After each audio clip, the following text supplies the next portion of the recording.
오늘 이 밤에 우리가 이 자리에 모인 이유는 오직 한 가지입니다. 우리 모두 삼위일체 하나님 아버지를 믿기 때문입니다. 그런데 믿음이 대체 무엇입니까? 우리는 모두 하나님을 믿는 그리스도인들입니다. 그런데 왜 그리스도인들이, 왜 이 땅의 교회가 성경이 우리에게 말씀하시는 것처럼 하나님을 믿는 결과로 세상의 빛이 되지 못하고 있습니까? 왜 우리는 이렇게 주중에 밤중에 교회에 나와서 하나님의 말씀을 배울 열심을 지닐 정도로 믿음의 열심을 지니고 있음에도 불구하고 오늘날 한인 그리스도인들은 국내에서뿐만 아니라 이 북미 땅에서도 교회 밖 한인 사회로부터 비판과 조롱의 대상으로 전락하고 있습니까? 그 이유는 우리 모두가 믿음을 잘못 이해하고 있기 때문일 것입니다. 오늘 본문에 보면 한 동네에 불의한 재판관이 있습니다. 그리고 또 가난한 과부가 있습니다. 성경에서 과부는 가장 연약한 사람의 상징입니다. 이 과부가 억울한 일을 당해서 불의한 재판관을 찾아가서 억울함을 풀어달라고 호소합니다. 한 번을 찾아가지 않았습니다. 자주 찾아갔습니다. 이 재판관이 불의한 사람이라고 하는 것은 자기의 직책을 이용해서 자기 사이익을 추구하는 사람이라는 뜻입니다. 그런 사람은 절대로 판결을 곧게 하지 않습니다. 자기 주머니를 먼저 생각합니다. 이 과부가 돈이 있을 리가 없습니다. 재판관에게 뇌물을 줄 수 있을 이유가 없습니다. 재판관은 그 과부의 소리에 귀를 기울이지 않습니다. 그러나 이 과부가 자꾸 찾아가니까 어느 날 불의한 재판관은 이렇게 생각합니다. 내가 저 연약한 여인의 이야기를 들어주지 않으면 앞으로도 계속 찾아오겠지. 그러면 내가 귀찮으니까 그저 한번 봐주자. 주님께서 그 말씀을 하시고 본문 6절에서 7절을 통해서 이렇게 말씀하십니다. 제가 가지고 있는 성경은 개역 개정판입니다. 주께서 또 이르시되 불의한 재판장이 말한 것을 들으라 하물며 하나님께서 그 밤낮 부르짖는 택하신 자들의 원한을 풀어주지 아니하시겠느냐? 그들에게 오래 참으시겠느냐? 내가 너희에게 이르노니 속히 그 원한을 풀어주시리라. 불의한 재판관도 한 불쌍한 과부가 뇌물도 없이 와서 계속 부탁하면 귀찮아서라도 그 부탁을 들어준다면 하물며 하늘에 계신 하나님 아버지께서 택하신 당신의 백성의 기도를 왜 들어 응답하시지 않겠느냐? 주님께서는 쉬지 않고 계속 기도해야 할 것을 가르치시면서 비유로 이 말씀을 하셨습니다. 만약에 주님께서 이 말씀을 하시고 끝나셨더라면 흔히 우리가 오해하듯이 그리스도인의 믿음 역시 불교 신자들의 믿음과 다를 바 없이 나의 원함을 풀어달라고 나의 소망과 나의 바람만을 하나님 앞에서 밤이고 낮이고 새벽마다 울부짖고 응답받는 것을 믿음이라고 이해할 수 있습니다. 그런데 예수님께서 그렇게 말씀하시는 것으로 끝나지 않았습니다. 이 단락은 8절 제일 마지막 구절을 통해서 이렇게 대반전을 이룹니다. 그러나 인자가 올 때에 세상에서 믿음을 보겠느냐 하십니다. 지금 주님께서 기도를 말씀하시면서 기도는 쉬지 않고 계속 하는 것이다. 기도하면 살아계신 하나님으로부터 응답받는 것이다 라고 말씀하시면서 제일 마지막에 말씀하시기를 그러나 인자가 이 세상 끝날에 올 때에 믿음을 보겠느냐 반문하십니다. 무슨 의미이겠습니까? 나의 바람, 나의 욕구, 나의 뜻만을 하나님 아버지 앞에서 반복하는 것은 하나님께서 우리에게 요구하시는 믿음은 아니라는 것입니다. 내가 나의 소원만을 아뢰는 것이, 그래서 응답받는 것이 믿음이라면 불상 앞에서 기도하는 불교 신자나 십자가 앞에서 기도하는 그리스도인이나 무슨 차이가 있을 수 있겠습니까? 인자가 이 세상 끝날에 다시 올 때 믿음을 볼 수 있겠느냐? 주님께서 이 세상 끝날에 오실 때에도 그리스도인들 가운데에서 대부분의 그리스도인들은 언제나 그랬듯이 자기의 생각, 자기의 뜻, 자기의 바람, 자기의 소망만을 위해서 하나님 앞에 기도하는 그 자체만을 믿음으로 오인하고 있을 것이다. 이런 의미입니다. 믿음은 하나님에 대한 알무로 끝나지 않고, 하나님에 대한 알무로 끝나면 믿음은 관념이 되죠. 하나님에 대한 알미, 삶으로 이어지는 전 과정을 포괄하는 것이 믿음입니다. 그래서 믿음은 구체성을 결여할 수가 없습니다. 삶의 토대는 추상적인 관념이 아니라 구체적인 현실이기 때문입니다. 믿음이라고 하는 것은 추상적인 단어입니다. 보이지 않는 하나님을 믿는 것입니다. 그러므로 믿음이 무엇인지 구체적인 의미로, 구체적인 단어로 그것을 해석하고 재정립하려는 노력을 지니지 아니하는 한 우리의 믿음은 아무리 열심을 가진다 할지라도 추상성에서 벗어날 수가 없습니다. 구체성을 결여한 믿음은 현실 도피책, 공허한 이론에 지나지 않게 됩니다. 많은 그리스도인들이 주일 예배를 끝난 뒤에 나가면서 목사님께 악수를 합니다. 그리고 은혜 많이 받았습니다. 이렇게 인사합니다. 여러분, 은혜 많이 받았다는 것이 무슨 말입니까? 목사님, 저는 지금까지 제 아내를, 제 남편을 증오하면서 살았습니다. 저는 지금까지 그 모든 잘못이 제 남편, 제 아내에게 있다고 확신하면서 살았습니다. 그런데 오늘 목사님 설교를 들으면서 그 모든 잘못이 내게 있음을 깨달았습니다. 내가 오늘부터 내 남편을, 내 아내를 사랑하기로 결심했습니다. 그 사람이 은혜 받은 사람입니다. 목사님, 내가 지금까지는 내 주머니를 위해서 불법을 저지르면서 살았습니다. 탈세도 했습니다. 그런데 내가 오늘 목사님의 설교를 들으면서 하나님께서 나로 하여금 뿌리 내리게 해주신 이 미국 땅에서 미국의 법을 존중하면서 살도록 내가 하나님 앞에서 결단하게 되었습니다. 은혜를 끼쳐주셔서 감사합니다. 이것이 은혜입니다. 이처럼 은혜가 무엇인지를 구체적으로 생각하고 규명하지 아니할 때 은혜는 목사님 설교 듣다가 눈물 한번 핑 도는 것, 가슴이 한번 찡해지는 것으로 끝나버립니다. 그 순간이 지나면 아무것도 없습니다. 아무런 삶의 변화가 없습니다. 믿음이 무엇입니까?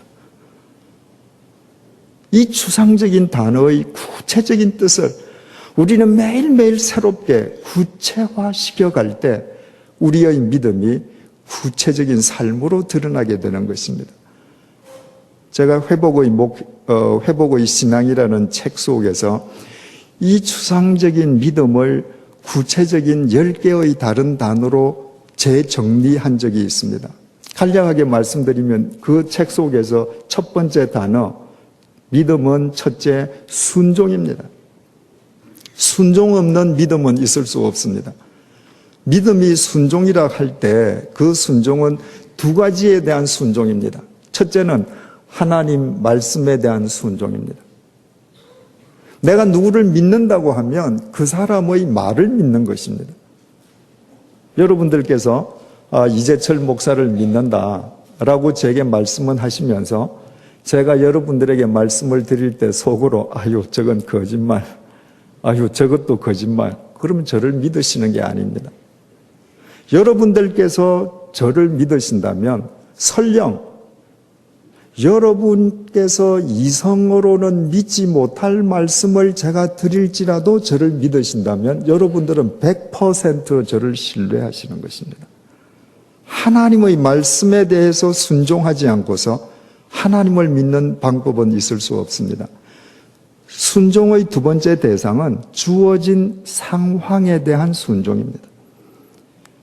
내게 주어진 현재의 모든 상황, 내가 지금 병들었을 수 있습니다. 가난할 수 있습니다. 고통 속에 있을 수 있습니다. 괴로움의 터널 속에 빠져 있을 수 있습니다. 그 모든 상황은 나의 체질을 아시는 하나님께서 나를 바로 세우시기 위해서 주신 상황임을 믿고 그 상황을 받아들이는 것, 순종하는 것, 그것이 믿음입니다. 모세는 40년 동안 미디안 광야 상황에 순종했습니다. 골리앗을 물리친 다윗은 사울 왕의 질투심 때문에 근 10년 동안 망명 생활을 했습니다. 미친 짓까지 하면서 살아야 했습니다. 그 상황을 믿음으로 받아들였습니다. 그 상황 속에서 그들은 정금 같은 하나님의 도구로 새롭게 빚어진 것입니다. 믿음은 두 번째로 용기입니다. 내가 하나님의 말씀에 순종하고 주어진 상황에 순종하기 위해서는 용기가 필요합니다. 그리스도인들은 누구보다 용기 있는 사람이어야 합니다. 하나님께서 아브라함에게 본토 친척 아비 집을 떠나서 한 번도 가본 적이 없는 가나안 땅으로 가라고 명령하실 때 아브라함은 총각이 아니지 않습니까? 처가 있지 않습니까? 딸린 가솔들이 있지 않습니까? 그들을 데리고 미지의 땅으로 가는 것 용기 없이는 안 됩니다. 이집트의 왕자였기 때문에 이집트의 군사력이 세계 최강임을 알고 있는 모세에게 하나님께서 칼 한 자루, 창 한 자루 주시지 않고 혈혈단신으로 가서 내 백성을 구해오라고 말씀하실 때 그 명령에 순종하는 것은 용기입니다. 처녀 마리아에게 네가 아이를 낳으리라. 처녀가 아이를 낳으면 돌에 맞아 죽습니다. 말씀대로 되어질지어다. 순종하는 것은 용기입니다. 성경에 나오는 모든 믿음의 위인들은 용기 있는 사람들이었습니다. 세 번째로 믿음은 시선입니다.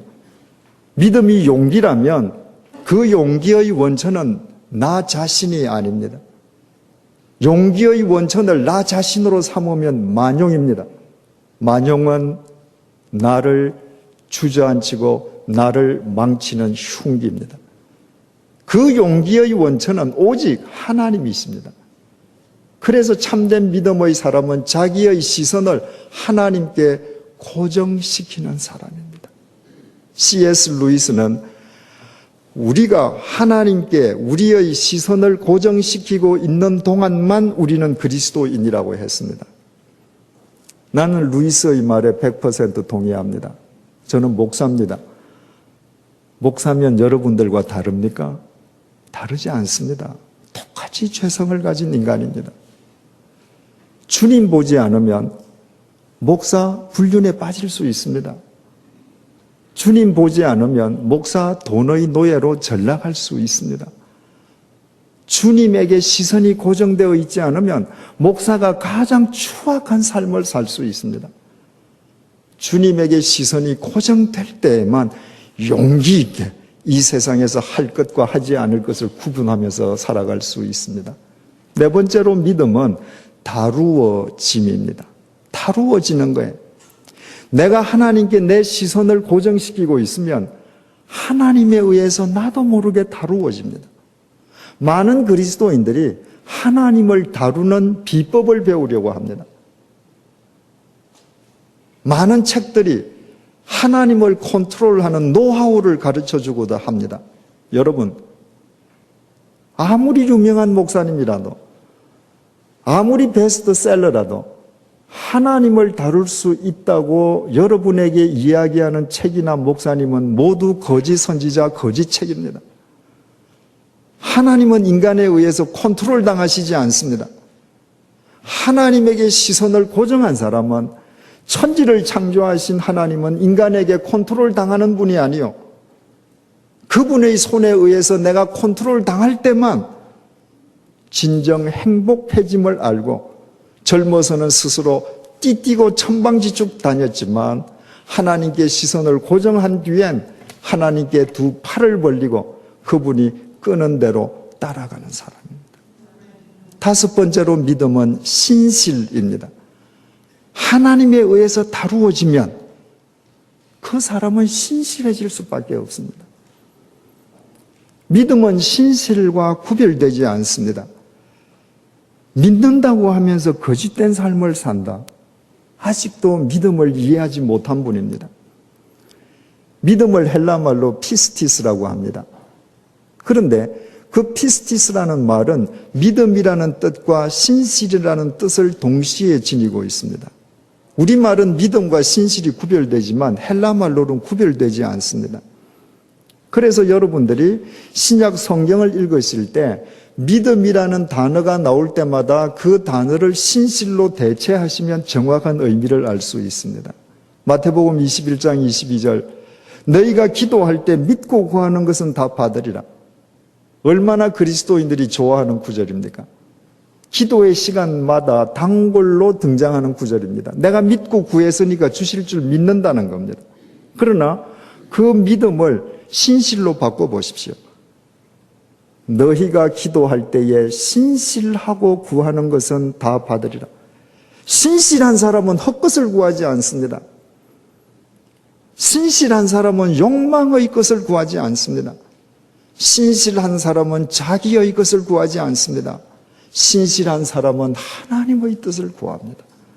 그러니 하나님의 뜻이 그 사람을 통해서 이루어지는 것은 너무나도 당연한 것이죠. 여섯 번째로 믿음은 눈에 보이는 것입니다. 믿음은 눈에 보입니다. 예수님께서 가버나움 가셨을 때 백부장이 나오지 않습니까? 내 하인이 중풍병 걸렸으니까 예수님 좀 고쳐주십시오. 가자, 내가 고쳐주리라. 백부장이 주님께 말씀드립니다. 주님, 내게도 수하 사람이 있어서 가라고 명령하면 가고 오라면 옵니다. 나는 주님같이 크신 분이 내 집에 오는 것을 내가 감히 감당할 수 없습니다. 내 하인들어 중풍병이 물러가라고 명령만 해 주십시오. 나을 줄로 믿습니다. 예수님께서 뭐라고 그러세요? 내가 이스라엘에서 이만한 믿음을 보지 못하였노라. 믿음은 눈에 보이는 겁니다. 사도 바울이 루스드라에 갔을 때 설교를 하는데 그 앞에 앉아 있는 사람 가운데에 선천성 하반신 마비자가 있었습니다. 그런데 설교를 하다가 그 선천성 하반신 마비자에게 구원받을 만한 믿음이 있는 것을 보고 봤습니다. 눈으로 봤습니다.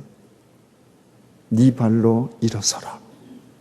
그 순간에 그가 일어났습니다. 여러분, 믿음은 눈에 보입니다. 여러분 다 아시지 않습니까? 이 교회에서 어느 분이 정말로 주님 앞에 헌신된 그리스도인인지 여러분들 다 아시죠? 어느 분이 사람들 앞에서만 헌신하고 돌아서서는 하지 않는지, 어떤 분이 예배당 안에서만 그리스도인이고 일터에서는 전혀 엉뚱하게 사는지 여러분들 다 아시죠? 왜 그렇습니까? 믿음은 눈에 보이기 때문입니다.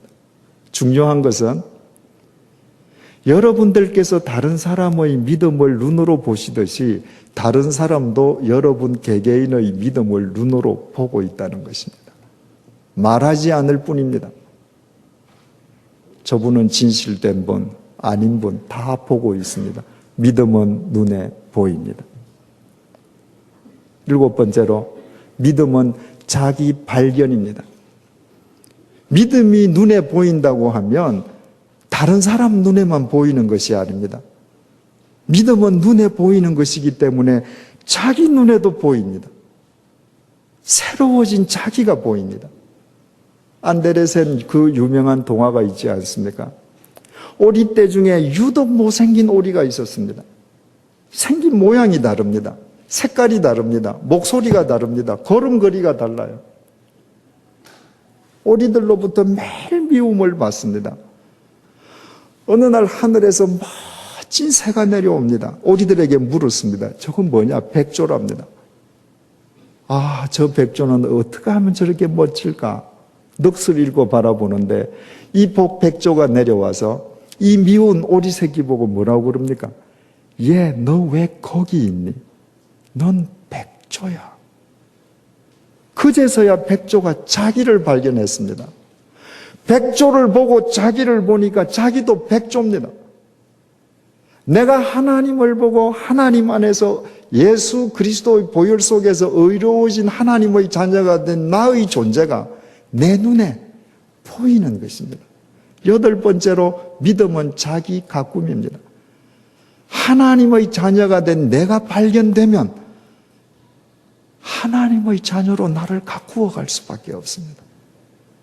그것을 성화라고 합니다. 내가 더 이상 미운 오리 새끼가 아니라 우아한 백조임을 깨달은 그 소위 미운 오리 새끼가 자기를 오리로 그대로 내버려 두겠습니까? 백조로 가꾸겠습니까? 당연히 자기를 백조로 가꾸어 가지 않겠습니까? 그 이전까지는 진짜 오리가 되기 위해서 엉덩이도 뒤뚱거리면서 걸었는데 이제부터는 백조답게 우아하게 걷지 않겠습니까? 날개 쭉지가 아프지만 우아하게 날기 위해서 애를 쓰면서 훈련을 거듭하지 않겠습니까? 자기를 가꿉니다. 자기가 하나님의 자녀, 의로워진 예수 그리스도 안에서 의롭다함을 인정받은 그리스도인이 된 새로운 피조물, 자기를 발견한 사람만 자기를 존중할 수 있습니다. 진리로 자기를 무장시킵니다. 9번째로 믿음은 자유입니다. 진리로 자기를 가꾸어 가기 시작하면서부터 이 세상의 모든 유혹으로부터 모든 죄의 덫으로부터 비로소 자유함을 얻습니다. 그것이 전혀 아무런 의미가 없다는 것을 진리의 눈으로 확인할 수 있기 때문입니다. 10번째, 그래서 믿음은 삶입니다. 믿음은 결코 점이 아닙니다. 믿음은 선입니다.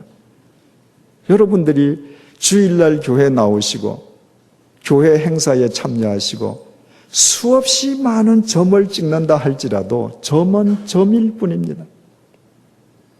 점이 선으로 연결되지 않으면 삶이 되지 않습니다. 믿음은 삶입니다. 믿음이 순종이고 용기고 시선이고 다루어지는 것이고 신실이고 자기 발견이고 자기가 꿈이고 자유라는 것을 알아가는 상황 속에서 그 과정 속에서 그 삶이 중단 없는 진리의 삶, 믿음의 삶으로 이어져 가는 것입니다. 그 삶이 예수 그리스도의 통로가 되면 두말할 나위가 없습니다.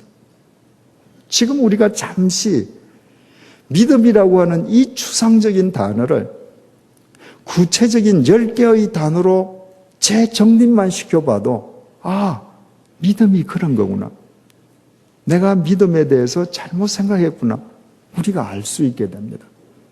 그렇다면 우리는 계속 이 믿음을 날마다 더 구체적인 의미를 재정립시켜 나아가야 하고 그렇게 될수록 우리의 믿음은 더 성숙해지는 것입니다.